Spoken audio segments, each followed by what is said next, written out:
So here is Rule 23.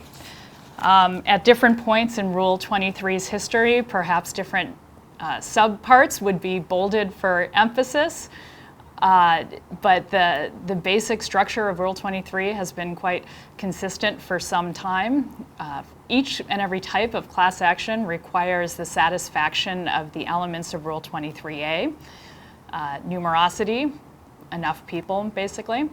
Commonality, which in recent years has become perhaps the most hotly litigated subsection of Rule 23 in the context of employment class actions, that really looks at whether common issues drive the litigation, whether common answers can be supplied with common evidence. Typicality, which looks at the relationship of the named plaintiff's claims to the claims of the class, and the adequacy of the named plaintiff to represent the class.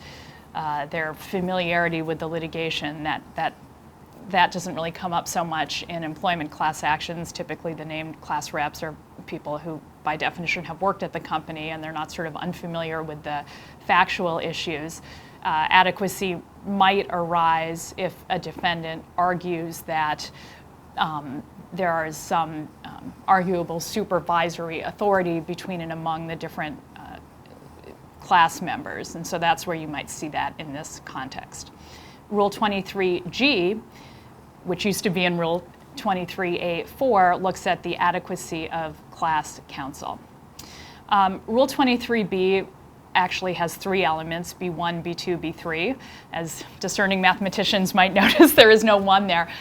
This is because B1 is the sort of classic limited fund class action and typically does not arise so much in the employment context. We focus here on Rule 23B2, which looks at injunctive and equitable relief, simply put, with an important footnote that to the extent there are important monetary equitable remedies available in employment discrimination cases, they now are addressed in Rule B3, which looks at the predominance of common claims over individual ones and the superiority of the class device.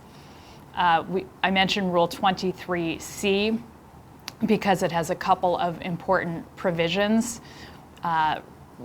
Issue classes really come up if perhaps the class as a whole does not satisfy predominance, but there are certain issues that are sufficient drivers of the litigation that there can be cert as to those issues.